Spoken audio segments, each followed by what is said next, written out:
우리에게 주시는 말씀은 마태복음 8장 14절에서 17절까지 말씀입니다. 자, 우리 한 목소리로 함께 성경 말씀 봉독하겠습니다. 함께 봉독합니다. 예수께서 베드로의 집에 들어가사 그의 장모가 열병으로 앓아 누운 것을 보시고 그의 손을 만지시니 열병이 떠나가고 여인이 일어나서 예수께 수종들더라. 저물매 사람들이 귀신 들린 자를 많이 데리고 예수께 오거늘 예수께서 말씀으로 귀신들을 쫓아내시고 병든 자들을 다 고치시니 이는 선지자 이사야를 통하여 하신 말씀에 우리의 연약한 것을 친히 담당하시고 병을 짊어지셨도다 함을 이루려 하심이더라. 아멘. 네, 치유하시는 하나님. 하나님께서는 예수 그리스도를 이 땅에 보내셔서 모든 것들을 치유하셨습니다. 이것은 육신의 질병만을 이야기하는 것이 아닙니다. 우리의 연약함 모두를 이야기하는 것입니다. 자, 마태복음 8장 말씀을 우리가 오늘 묵상을 하였습니다. 이 마태복음 8장 앞에 이제 우리가 잘 아는 산상수훈 말씀이 있습니다. 마태복음 5장부터 7장까지 산상수훈 말씀이 있는데 시기적으로는 9장 이후가 이제 산상수훈의 말씀이 됩니다. 그래서 예수님께서 제자들을 공식적으로 사도로 세우시고 난 이후에 이제 가르치신 말씀들이 산상수훈의 말씀들입니다. 자, 오늘 이제 말씀을 통하여서 이제 마태복음 8장 말씀을 통하여서 이제 예수님께서 본격적인 예수님의 사역을 시작하셨습니다. 예수님께서 이 땅에 오신 것은 우리를 죄 가운데서 자유하게 하시기 위함입니다. 죄 사함으로 그 회개 가운데서 우리를 구원받게 하심입니다. 그런데 또 중요한 것이 하나 있는데 그것이 뭐냐 하면요, 바로 우리의 연약한 것을 예수님께서 담당하셨다는 것입니다. 우리의 병을 짊어지셨다는 것입니다. 그래서 우리가 이 말씀을 잘 이제 생각하고 묵상해 봐야 됩니다. 무조건 병을 다 고친다는 말인가? 우리의 연약함을 담당한다는 것이 도대체 어떤 의미를 가지고 있을까? 또 예수님께서 우리의 연약함을 담당하시고 우리의 질병을 감당하셨다면 우리는 또 어떻게 살아가는 것이 믿음의 삶일까라는 것을 생각해 보려고 합니다. 질병은 다양한 이유로 우리들에게 생깁니다. 믿음이 좋다고 해서 병 안 걸리는 것 아닙니다. 우리는 예전에 그런 생각을 할 때가 있었습니다. 유대인들도 그런 생각을 했습니다. 죄를 지으면 병이 걸린다. 근데 그게 아니죠. 자, 병은 다양한 이유로 우리에게 생겨납니다. 오랫동안 축적된 잘못된 생활 습관으로 인하여서 병이 생기기도 합니다. 이것이 이제 현대의학에서 이야기하고 있는 가장 큰 이유 중에 하나입니다. 병원 가면 늘 듣는 소리가 있습니다. 병원 가면 늘 무슨 이야기 합니까? 술, 담배 하지 말고 운동해라. 이 이야기는 병원만 가면 늘 듣는 이야기입니다. 자, 이게 무슨 의미일까요? 습관에 관한 이야기입니다. 술, 담배가 몸에 좋지 않다는 것을 제일 잘 아는 사람은 아마 의사들일 거고요. 두 번째로 잘 아는 사람들은 목사가 아닐까라는 생각이 듭니다. 왜냐하면 목회를 하면서 수많은 장례를 집례를 하고 참여를 하면서 이 40대 후반에서 50대 중반까지 이 건강을 잃는 분들, 큰 고생을 하시는 분들을 많이 보기 때문입니다. 그리고 두 번째가 이제 심적인 요소죠. 스트레스가 건강에 큰 영향을 준다는 것은 이것도 의학에서 아주 중요하게 이야기하는 부분입니다. 생각이라는 것이 몸에 영향을 준다는 겁니다. 그건 굉장히 놀라운 거죠. 이게 사람이 영적인 존재라는 의미가 되기도 합니다. 생각이 우리의 건강에 영향을 준다면 믿음은 얼마나 큰 영향을 주겠습니까? 그 외에도 질병의 여러 가지 이유들이 참 많습니다. 그리고 이 질병이 우리의 연약함 중에 하나가 되는 것이 뭐냐면요, 병 없는 사람은 없습니다. 젊을 때는 병이 없는 것처럼 살아가지만 사실 나이가 들면은 모든 질병들을 하나씩 가지게 되어 있습니다. 자, 오늘 본문에는 두 가지 질병이 등장합니다. 베드로의 장모가 걸린 병이 있습니다. 열병이라고 하죠. 예수님께서 베드로의 집에 들어가셨는데 그의 장모가 열병으로 앓아 누운 것을 보셨습니다. 자, 성경에 이제 열병이라 이렇게 기록을 했습니다. 이것은 귀신 들린 것이 아닙니다. 여러 환경적인 요인으로 인하여서 생겨난 질병이죠. 자, 예수님께서는 그 병을 고쳐주셨습니다. 그리고 사람들이 귀신 들린 자들을 데리고 왔습니다. 그리고 예수님께서는 또 그들을 고치셨습니다.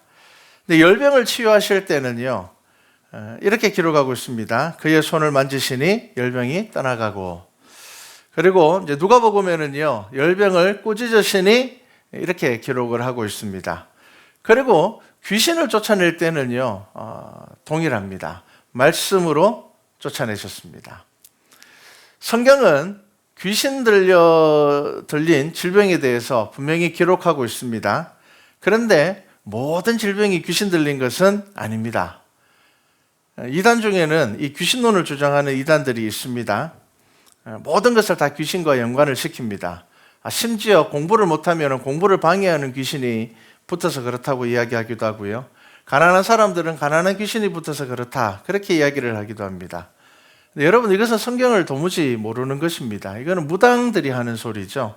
성경은 질병을 분명하게 구별합니다. 그래서 벙어리, 기머거리, 안전뱅이 이런 표현들을 사용을 해서 질병과 그리고 귀신 들린 것은 구별을 하였습니다. 그리고 또 귀신 들렸다라는 것은요, 그렇게 흔한 증상이 아닙니다. 예수님의 사역도 대부분 이 질병에 대한 치유였습니다. 그리고 하나님의 말씀을 선포하는 것이었죠. 자, 귀신 들림의 특징은 무엇입니까? 질병과 함께 난폭한 성향을 보였습니다. 그냥 병 걸린 것이 아니었습니다. 하지만 이 귀신 들림의 특징이 있습니다. 예수님의 말씀 앞에서 언제나 복종하였습니다. 그렇기 때문에 귀신 들렸다고 사람을 기도원에 가두어 놓고 막 안차를 하고 막 1주, 2주씩 막 그렇게 가두어 놓는 것은 비성경적인 행위라는 것을 여러분 아셔야 됩니다. 왜냐하면 귀신 들린 자는 예수의 이름 앞에 순종하기 때문입니다. 정신적인 질병을 무조건 이 귀신 들린 곳으로 보는 잘못된 신앙적인 견해가 한국교회에 많았습니다. 과거에는. 그래서 정신적인 병을 무조건 귀신 들렸다고 막 이야기를 했었습니다. 그러다 보니까 치료 시기를 놓쳐서 큰 문제가 되기도 했었습니다. 그래서 여러분, 성경을 제대로 배우는 것이 참 중요합니다. 하나님의 말씀을 제대로 배우지 않으면 모든 문제를 영적인 문제의 결과로 해석하려는 오류를 범하게 됩니다. 좀 안 좋은 일이 생기면은, 내가 죄 지어서 그런가? 내가 좀 문제가 있는가? 내가 지금 하나님한테 잘못했는가? 이렇게만 생각하게 되는 겁니다. 물론 우리의 삶 안에 하나님 앞에 드러나는 연약함과 부족함들이 있습니다. 하지만 우리의 삶에는 자연적인 질서 가운데 혹은 여러 가지 상황들 가운데서 일어나는 일들도 있다는 겁니다. 하나님의 말씀은 지극히 이성적이며 때로는 과학적 객관성보다 훨씬 더 높은 진리의 말씀이라는 것을 여러분 아셔야 됩니다. 마태복음 7장에 보면 불법을 행하는 자들이 등장을 합니다. 우리가 이제 기억을 하시면은 사람들이 예수님께 나와서 이렇게 이야기를 합니다. 예수님, 우리가 예수님의 이름으로 귀신도 쫓고 선지자 노릇하고 권능도 행하였습니다 라고 이야기를 했는데, 예수님께서는 그들을 책망을 합니다. 그런데 또 다르게 생각해 보면 예수님에게 책망받은 사람들이 뭘 했다고요? 귀신도 쫓고 선지자 노릇도 하고 권능을 행했다는 겁니다. 그러면 이게 도대체 무슨 의미일까요? 이것은 예수의 이름에 있는 능력입니다. 예수님의 이름 안에 있는 권능이죠. 그러니까 마태복음 7장 23절에 보면 예수님께서 이렇게 이야기를 합니다. 그때 내가 그들에게 밝히 말하되 내가 너희를 도무지 알지 못하니 불법을 행하는 자들아 내게서 떠나가라 하리라. 자, 이렇게 말씀하셨습니다. 그러니까 불법을 행하는 자들이 어떻게 귀신을 쫓아낼 수가 있었을까요? 그 이름에 능력이 있기 때문입니다. 예수 그리스도의 능력의 이름이 있기 때문입니다. 그리고 이 마태복음 7장의 내용은요, 하나님을 전혀 모르는 사람이, 예수님을 전혀 모르는 사람이 예수님의 이름으로 귀신을 쫓아내는 이야기를 기록한 것이 아니라 열매 없는 신앙에 대해서 예수님께서 하신 말씀입니다. 열매 맺지 못하는 사람들, 예수님을 믿노라 하면서 열매 맺지 못하는 사람들, 예수님의 이름은 믿습니다. 예수님의 권능과 능력은 믿습니다. 그런데 그 삶 안에서 그리스도의 열매를 맺지 못하는 사람들, 성령의 열매를 맺지 못하는 사람들에 대해서 하신 말씀이라는 것을 아셔야 됩니다. 그렇기 때문에 이 귀신에 의한 질병은 언제나 말씀 앞에서 치유가 되었지만 일반적인 질병의 경우에는 무조건 치유가 되는 것은 아니었습니다. 자, 병은 자연스럽게 발생하기도 한다고 했습니다. 그리고 때로는 성경에서는 징벌의 도구가 되기도 했습니다. 하지만 또 하나 하나님의 뜻 안에서 사용되어지는 교훈의 도구이기도 하기 때문입니다. 우리의 육신이 연약하여지고 쇠하여지는 것은 하나님께서 이 자연 질서 가운데서 우리에게 주시는 아주 큰 교훈 중에 하나입니다.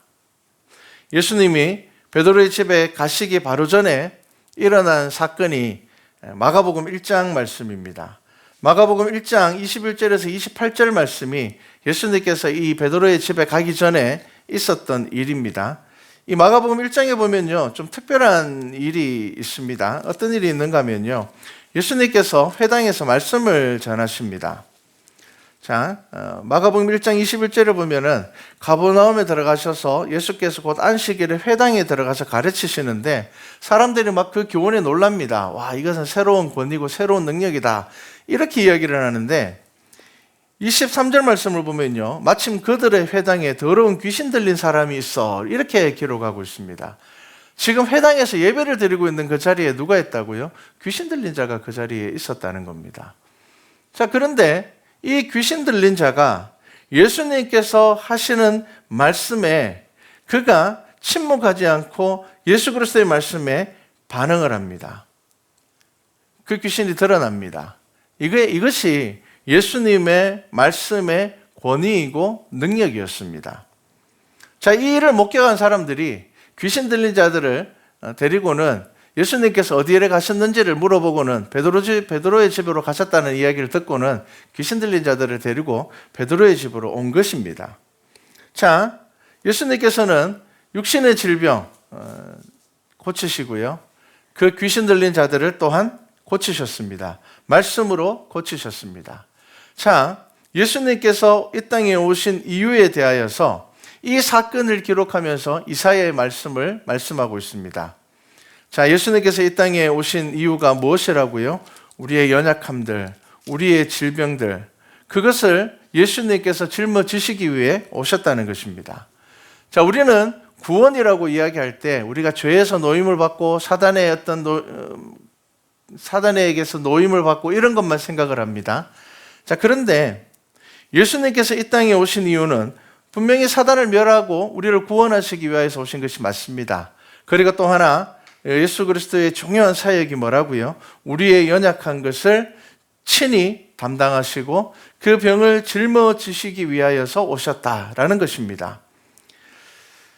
자, 사단에 갇힌 자들만 있는 것이 아닙니다. 저와 여러분은 여러 가지 상황에 갇혀 있습니다. 한번 생각해 보십시오. 인간의 삶에는 감당할 수 없는 여러 문제들이 침노하듯이 일어나서 밀어 닥칩니다. 그래서 인간의 인생을 비극이라 이야기하는 사람들 많습니다. 여러분, 하나님이 없으시다면 인생은 비극이 많습니다. 하나님께서 계시지 않다면 우리의 인생은 비극입니다. 왜냐하면 죄 가운데서 벗어날 수 없기 때문입니다. 그리고 우리의 삶의 연약함에서 벗어날 수 없기 때문입니다. 우리에게 어떤 연약함들, 어떤 문제들이 있습니까? 사람과 사람과의 관계. 여러분, 거기에 매여 있지 않습니까? 먹고 사는 문제, 그 문제에 매여 있지 않습니까? 스스로의 존재에 대한 방황과 고민들. 여러분, 우리는 다양한 문제 안에서 거기에 매여서 있습니다. 우리는 죄에만 매여서 살아가는 것이 아닙니다. 살아가는 삶에서 여러 가지 문제들에서 우리는 벗어나지 못할 때가 너무 많습니다. 어느 것 하나 멈춤 없이 계속 생겨나는 지속적인 문제 안에서 우리는 살아가고 있습니다. 이게 인생입니다. 그러니까 살면 살수록 참 힘들죠. 젊을 때는 어떻습니까? 새로운 사람과 만나고 어울리고 재밌습니다. 여행도 다니고 내가 하고 싶은 일 하면 되고 내가 계획하는 일 하면 되고 내가 하기 싫은 일 안 하면 됩니다. 그러다 보니까 젊을 때에는 다른 사람은 몰라도 내 인생은 뭔가 다를 거라고 생각을 합니다. 그런데 시간이 지나면 지날수록 우리는 성경 말씀을 깨닫게 됩니다. 그게 무엇입니까? 수고함에도 우리의 인생에 무거운 짐이 생긴다는 겁니다. 최선을 다해서 살아가는데 이 짐이 가벼워지는 게 아니라 점점 더 무거워진다는 겁니다. 예수님께서 이 땅에 오신 이유가 무엇이라고요? 우리의 연약함을 아시기 때문에 참된 소망을 주시기 위하여 이 땅에 오셨다는 겁니다.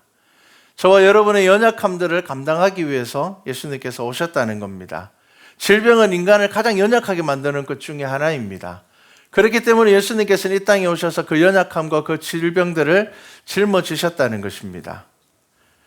우리가 내려놓을 수 없는 것들 내려놓게 합니다. 우리가 포기할 수 없는 것들 포기할 수 있는 용기를 성경은 우리에게 주고 있습니다. 여러분, 우리가 거듭남에 대해서 이야기를 합니다. 우리 거듭나야 돼. 여러분, 거듭나는 게 뭡니까? 초월적인 삶을 살아가는 것입니까?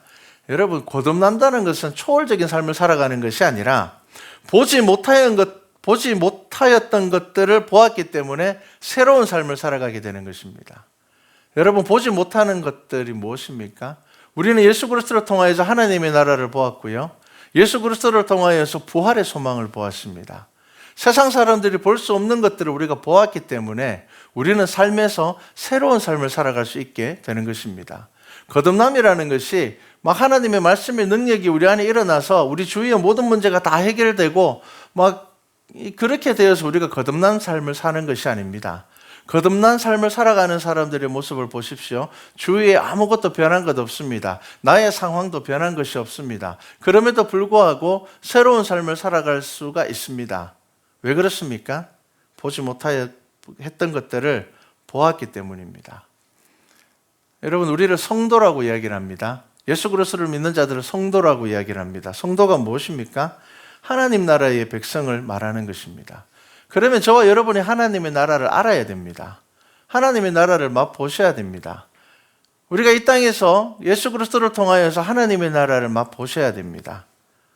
오늘 본문에서 분명히 예수님께서 뭐라고 말씀하십니까? 이 땅에 오시면 우리의 연약함을 감당하기 위함이며 우리의 병을 짊어지기 위함이다. 이 말씀은 모든 병이 치유된다는 말씀을 하는 것이 아닙니다. 예수님께서도 모든 병을 치유하지 않으셨습니다. 우리의 약함과 연약함을 믿음 안에서 이해하고 깨닫고 알게 되는 것을 말합니다. 그래서 하나님의 때를 사모하게 되고요. 하나님의 때를 기다리게 됩니다. 그리고 말씀이 내 안에서 역사하시는 것을 기대하면서 살아가게 되는 것입니다. 그래서 여러분, 저와 여러분은 우리가 얼마나 연약한 존재인지를 알아야지 우리는 예수 그리스도를 만날 수 있게 됩니다. 신학적으로 그런 표현이 있습니다. 최악을 경험해야지 하나님을 의지하게 된다라는 말이 있습니다. 우리의 연약함이 무엇입니까? 여러분, 각자의 연약함이 뭔지 한번 생각해 보십시오. 때로는 내가 강하다고 생각했는 부분이 연약한 부분일 때가 있습니다. 성경을 보면요, 하나님께서는 그가 택하신 백성에게, 그가 택하신 사람에게 늘 하시는 말씀이 있습니다.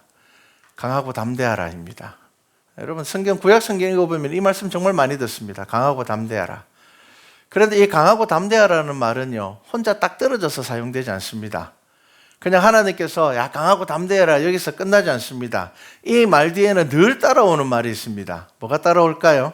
내가 너와 함께 하겠다입니다. 여러분, 이것은 분리된 말이 아닙니다. 이거는 하나된 말입니다. 강하고 담대하라, 내가 너와 함께 하겠다. 그러면은 이 단어가 떨어지지 않았다는 것은 어떤 의미일까요? 우리 스스로 강해지는 게 아니라는 겁니다. 우리가 강해지는 것 아닙니다. 내가 막 강해져가 대단한 믿음의 사람이 되는 것이 아니라는 겁니다.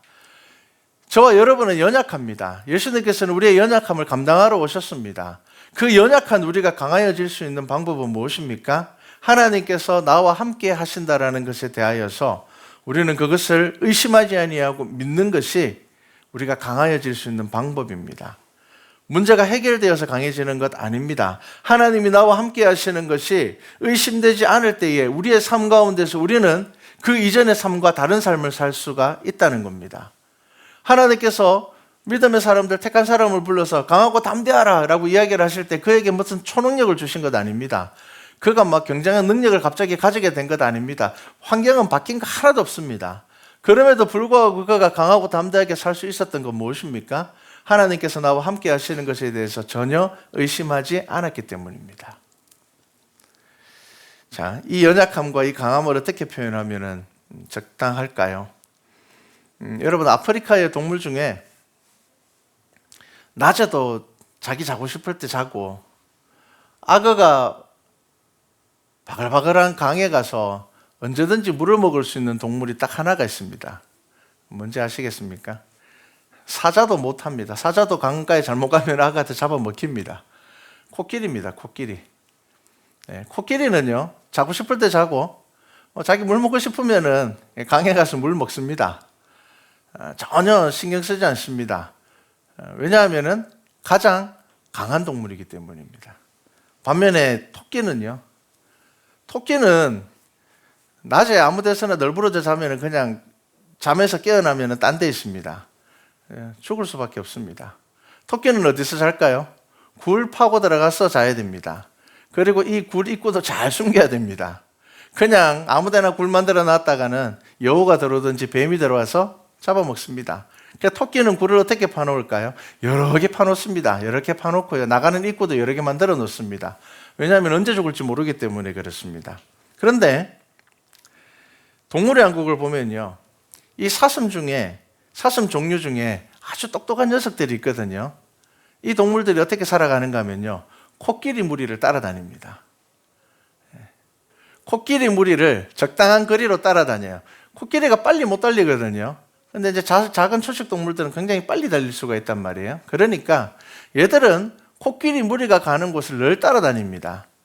그러니까 얘들은요, 근처에 사자가 있어도 잡니다. 어떻게 잘 수 있을까요? 사자가 코끼리 무리가 있는 곳으로 안 온다는 것을 압니다. 사자는요, 무리에서 떨어져 있는 작은 코끼리나 병든 코끼리가 아니면은요, 절대로 코끼리에게 덤비지 않습니다. 그래서 아프리카에서 가장 강한 동물은 코끼리입니다. 자, 여러분, 우리가 어떻게 강해질 수 있다고요? 내가 강해지는 것 아닙니다, 여러분. 이게 교만입니다. 우리의 의로 강해질 수 있다고 생각하는 것이 교만입니다. 우리는 어떻게 강해져야 된다고요? 우리는 하나님과 함께함으로 강하여질 수 있다는 것을 잊으시면 안 됩니다. 우리는 연약합니다. 그런데 우리의 연약함보다 더 심각한 문제가 뭘까요? 우리가 이 연약함에서 시선을 떼지 못할 때입니다. 사단은 우리의 연약함에서 시선을 떼지 못하게 합니다. 하나님을 바라보지 못하게 합니다. 하나님이 나와 함께 하신다는 것을 알지 못하게 합니다. 끊임없이 다른 사람, 다른 환경과 비교를 합니다. 함께하는 하나님을 볼 시간이 없습니다. 성경에 보면 베드로가 무리를 걸어오시는 예수님을 향하여서 뭐라고 이야기를 합니까? 저도 예수님께 걸어가고 싶습니다. 예수님께서 오라고 이야기를 합니다. 자, 베드로가 몇 걸음 갔습니다. 자, 몇 걸음 갔으면은 예수님과 거리가 멀어졌을까요? 가까워졌을까요? 가까워졌습니다. 예수님과 거리가 가까워졌음에도 불구하고 끝까지 예수님을 바라보지 못하고 그가 거센 물살을 보았을 때는 어떻게 됩니까? 빠져 들어가게 되는 것입니다. 내가 다른 사람과 다른 사람의 환경과 나와 다른 사람의 처지와 거기서 내가 시선을 떼지 못할 때에 하나님께서 나와 함께 하심을 경험하지 못하게 되고 우리는 우리의 연약함에 계속 매여져 버리게 됩니다. 여러분, 우리가 하나님을 바라볼 때에, 하나님을 의지하고 신뢰할 때에, 하나님께서 나와 함께 하심에 대해서 내가 전혀 의심하지 않을 때에, 그때에 비로소 우리는 강하여질 수 있습니다. 여러분, 이것이 성경에서 말하고 있는 믿음입니다. 우리가 무엇인가 대단한 사람 되는 것 아닙니다. 그렇기 때문에 우리가 신약 성경의 말씀들을 묵상하면은 예수님의 제자들이, 특히나 사도 바울이 뭐라고 이야기를 합니까? 나는 예수 그리스도 외에는 할 이야기가 없다라는 겁니다. 이게 어떤 신앙의 고백입니까? 나는 하나님과 함께 한다는 겁니다. 나는 예수 그리스도와 함께 한다는 겁니다. 지금 내 속에 성령 하나님께서 함께 하신다는 겁니다. 내가 강하여지는 것 아니고 내가 막 특별한 능력 행하는 것 아니고, 그렇기 때문에 사도 바울이 사람들이 막 자기를 신으로 알고 섬기려고 할 때 뭐라고 이야기를 합니까? 나는 너희들하고 똑같은 사람이다. 무슨 말입니까? 나도 연약한 사람이라는 겁니다. 나는 강한 사람 아니라는 겁니다. 내 속에 있는 예수 그리스도로 인하여서 나는 강하여진다는 겁니다. 여러분 속에 있는 믿음이 왜 힘을 발휘하지 못합니까? 우리 스스로 강해지려고 하기 때문입니다. 내 환경이 바뀌어서 내가 강해지기를 바라고, 나의 상황들이 바뀌어져서 내가 강하여지기를 바랄 때에 우리는 이 연약함에서 벗어날 수가 없습니다. 여러분, 하나님과 동행하셔야 됩니다. 성령 하나님과 동행하셔야 하는 것입니다. 마태복음 11장에 보면 수고하고 무거운 짐진 자들아 다 내게로 와라. 내가 너희를 쉬게 하리라. 나는 마음이 온유하고 겸손하니 나의 멍에를 메고 내게 배우라. 그리하면 너희 마음이 쉼을 얻으리니 이는 내 멍에는 쉽고 내 짐은 가벼움이라 하시니라. 여러분, 여기서 중요한 말씀이 뭘까요? 우리는 늘 앞에 것만 딱 외웁니다. 수고하고 무거운 짐진 자들아 다 내게로 오라. 내가 너희를 쉬게 하리라. 딱 여기까지만 우리가 외우고 마치 우리의 짐을 다 예수님께 맡기면 되는 것처럼, 그걸로 끝나는 것처럼 우리는 생각을 하는데, 정말 중요한 말씀은 뒤에 말씀입니다. 뭘까요? 저는 개인적으로 이 말씀에서 가장 중요한 것을 내게 배우라라는 말씀입니다. 내게 배우라. 여러분, 배우셔야 됩니다. 여러분, 하나님의 말씀을 배우셔야 됩니다. 여러분, 하나님의 나라를 배우셔야 됩니다. 그래야 된다는 겁니다. 자, 예수님께서는 자, 너희들 무거운 짐진 자들아 다 나한테 와라. 나한테 와서 쉬어라. 이게 끝이 아닙니다. 뭐라고 이야기를 합니까? 나의 멍에를 메고 내게 배우라. 이렇게 말씀하십니다. 예수님의 멍에를 메랍니다. 무거운 짐을 지고 있는데 와서 쉬라고 이야기를 해놓고는 나의 멍에를 메고 내게 배우라. 그렇게 이야기를 합니다. 그런데 여러분, 분명히 예수님의 말씀 가운데 이것을 배울 때에 뭐라고요? 이는 내 멍에는 쉽고 내 짐은 가벼움이니라. 그렇게 말씀하고 있습니다. 여러분, 세상 어려워 보이는 일도 쉽게 하는 사람들이 있습니다. 어떻게 그렇게 할까요? 배웠기 때문입니다. 말씀을 통해서 배우면 쉼을 얻게 됩니다. 여러분, 잘 배우셔야 됩니다. 여러분, 이 땅에서 여러분들 먹고 살기 위해서 매이는 것에만 배우는 것이 아니라, 여러분들이 매여 있는 것에만 자꾸 그것을 배우기 위해서 살아가는 것이 아니라, 여러분, 예수 그리스도의 멍에를 배우셔야 됩니다. 그것을 지켜 행하셔야 됩니다. 그렇게 여러분 배우면 예수님 한 분으로 만족한 삶을 살 수 있게 됩니다. 이것은 세상 모든 것 다 필요 없다는 이야기가 아닙니다. 세상에서 내가 최선을 다해서 살아가되 그 삶의 중심과 그 기준은 예수 그리스도의 이름으로 살아가게 된다는 것입니다. 어떻게 그렇게 살아갈 수 있습니까? 목사님이 세상 물정을 잘 몰라서 그런 것 아닙니까? 이런 이야기 종종 듣습니다. 그런데 여러분, 그렇게 살아간 믿음의 사람들이 얼마나 많습니까? 히브리서 11장 말씀을 우리가 지지난주 수요일에 보았죠. 이 세상의 삶에서 우리가 나그네의 힘을 빨리 깨달아야 됩니다. 그리고 믿음의 삶은 뭐라고요? 이 나그네라는 것을 증명하는 것이 믿음의 삶이라. 분명히 성경은 그렇게 말씀하고 있습니다. 여러분, 나그네는 무엇입니까? 어디 의지할 곳 없는 사람입니다. 그래서 내가 터잡고 있는 그런 거 없는 사람입니다. 여러분, 나그네라는 그 말 자체가 본향을 사모하는 사람이라고 했잖아요. 하나님을 의지하는 사람입니다. 하나님을 신뢰하는 사람입니다. 여러분, 그것이 믿음입니다. 예수님의 비유 중에 가장 많은 비유가 뭡니까? 천국은 마치입니다. 천국은.